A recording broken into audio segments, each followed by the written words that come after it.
Hello student, in the video lecture series of heat transfer, in this video we are going to learn a composite wall or composite material. So what is meant by composite?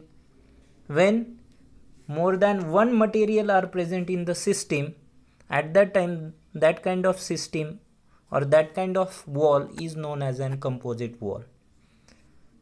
For example, if I am taking a refrigerator, so this is nothing but the inner side of the refrigerator, and this is the inner material present inside the refrigerator. This is the outer cabin of the refrigerator,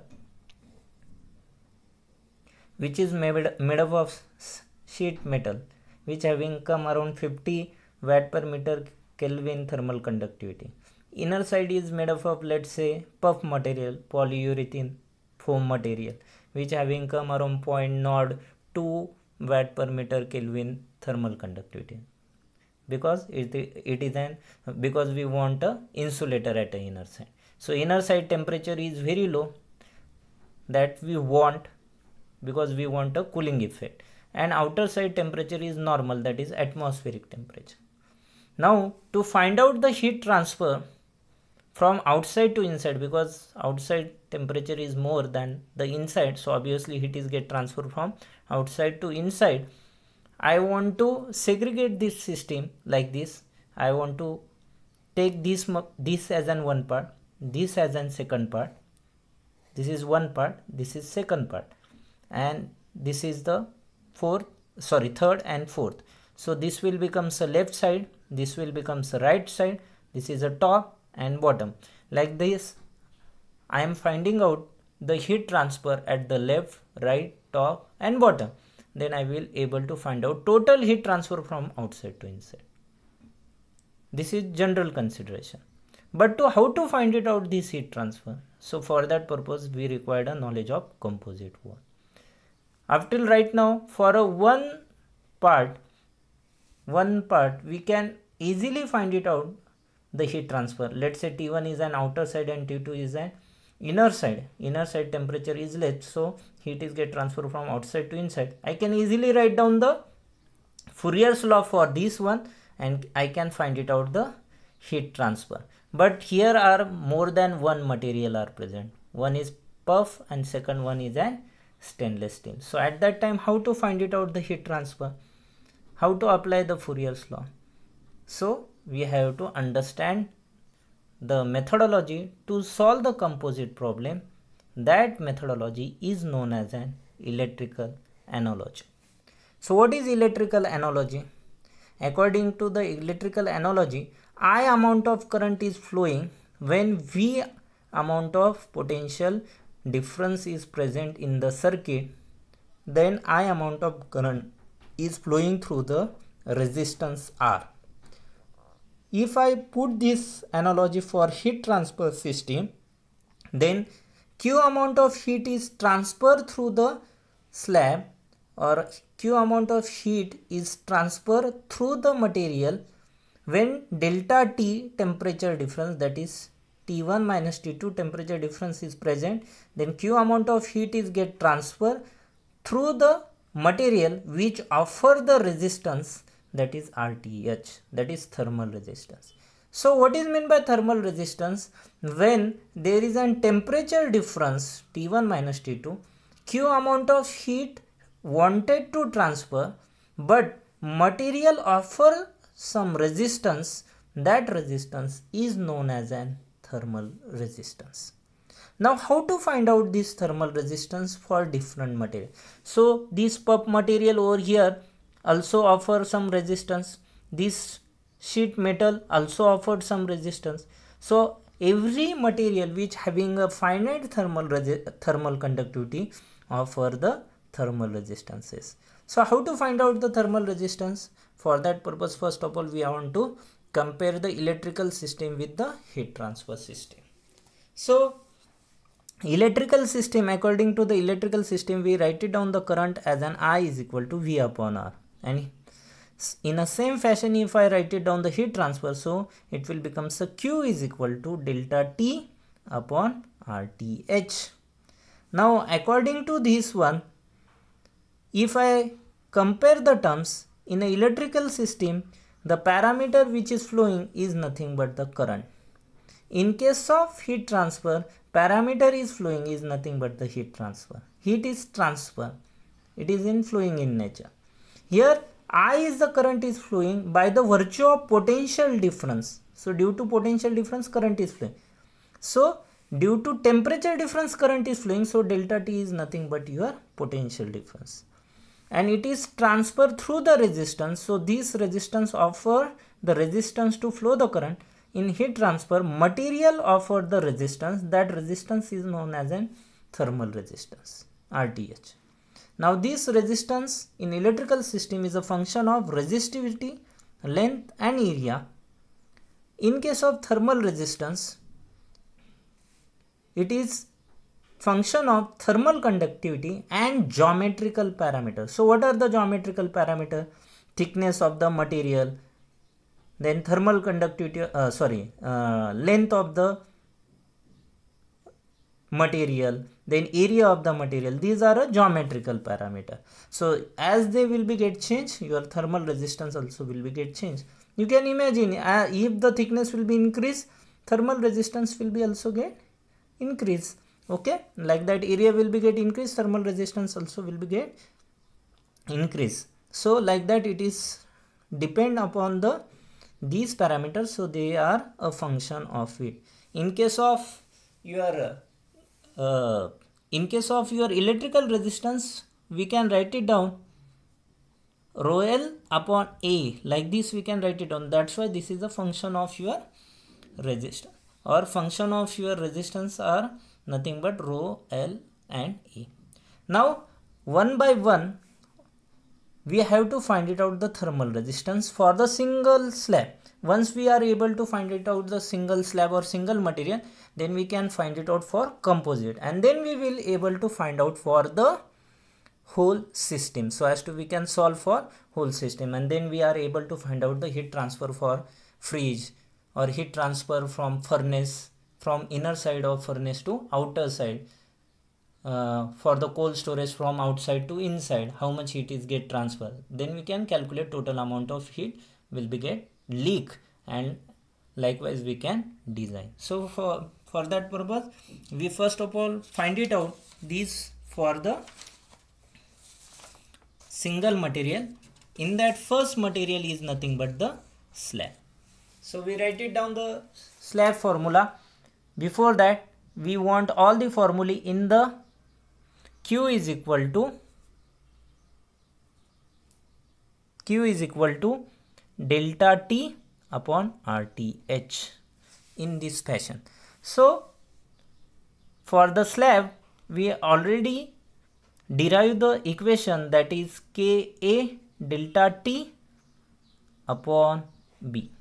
So this formula I can also write it down, delta T upon B upon Ka. Hence thermal resistance is equal to delta T will be present at numerator, so RTH will be at the denominator. So B upon Ka is our thermal resistance for slab. So this formula we already derived. At that time I told you write down that formula in this fashion. Why? Because we want a thermal resistance, because we want to solve the problem of composite. That's why I told you at that time wrote that formula in this fashion. Is that clear? So we will get the mathematical term, but what is the physical significance of it? So when this is the slab, this is the T1 temperature which is higher, this is the T2 temperature which is lower, slab having thickness B. At that time Q amount of heat is get transferred. When there is an temperature difference T1 minus T2, also known as an delta T, at that time Q amount of heat is get transferred, and when Q amount of heat is get wanted to transfer, at that time material resists the heat transformation. That resistance is known as an thermal resistance. that thermal resistance is equal to B upon Ka. So the thermal resistance offered by the material to flow the heat is equal to B by K in case of slab or in case of wall. Likewise, we can also find it out the thermal resistance to flow the heat in case of cylinder. So for that purpose we want to understand the formula of cylinder. So already we derived it, that is nothing but the 2 pi L K, where L is the length of cylinder, into delta T divided by ln of R2 upon R1, where R2 and R1 are nothing but the radius. So this is the cylinder. Now this thickness of your cylinder, when the heat is transferred through this thickness, we are not discussing the from center to this one, this is different, that we will see later on. But when the heat is get transferred from inner surface, this is the inner surface of your cylinder, from this inner surface to outer surface of cylinder, Q amount of heat is transferred due to the thermal conductivity K of this thickness. It is made up of some material, let's say steel, so that steel having thermal conductivity K. So this K material offered some resistance to flow the heat, that is RTH, that we can easily find it out like this. So delta T we want at a numerator and RTH at a denominator. So RTH will becomes what? ln of R2 upon R1 divided by 2 pi L K. So what is the RTH? So I write it down RTH over here. RTH for cylinder is equal to ln of R2 upon R1 divided by 2 pi L K, where K is the insulation, K is the thermal conductivity of that material through which heat is get transferred. L is the length of that cylinder, and R2 and R1 are nothing but the radius of that cylinder through which that heat is get transferred, like this. So we will get the thermal resistance in case of cylinder. Now next, same we can find it out for the sphere also. So we know the formula of sphere, that is 4 pi K R1 R2 delta T divided by R2 minus R1. So I can write it down again in this fashion, that is delta T upon R2 minus R1 divided by 4 pi K R1 R2. So what is R1 and R2? You know that sphere don't have an length, so there is no length. So this is inner radius of sphere and this is outer radius of sphere. So this is R1 and this is R2. When the heat is get transferred through this material, at that time this material which having K amount of thermal conductivity, this material, not inner material, only this thickness material having K amount of thermal conductivity, which having R1 and R2 is the radius, at that time Q amount of heat is transferred. When this Q amount of heat wanted to transfer, this material offer the resistance. That resistance is nothing but the R2 minus R1 upon 4 pi K R1 R2. Why this is resistance? Because at a denominator, because delta T at a numerator. So we can write it down the resistance of sphere, that is delta T, RTH is equal to R2 upon R2 minus R1 divided by 4 pi K R1 R2. This is the resistance for sphere. So we have right now the resistance, thermal resistance generated by slab, thermal resistance generated by cylinder, and thermal resistance offered by the sphere due to the finite amount of thermal conductivity. Likewise, we can also find it out the thermal resistance offered by the convection. So for example, I am taking an example of this slab. Now from this slab, and this is nothing but the fluid, let's say it having a temperature of TF only, sorry, and here will be in temperature T1. So from here to here heat is get transferred by the convection. So how we can write it down? Heat transfer by the convection by the Newton's law, Newton's cooling law. Q is equal to HA delta T. What is delta T? TF minus T1 is nothing but the delta T. So I can write it down. This will be in the form of electrical analogy, delta T upon 1 upon HA. So delta T upon 1 upon HA. So what is 1 upon HA? So 1 upon HA is the thermal resistance in case of convection. So from here to here temperature difference is there. So Q amount of heat is transferred, but due to this atmosphere, due to this fluid which having H amount of convective heat transfer coefficient, it offered some resistance to flow the Q, that is heat transfer. That resistance is known as a thermal resistance, which is equivalent to 1 upon HA. Like this we can find it out, the 4 thermal resistance for slab, cylinder, sphere and for the convection. Thank you.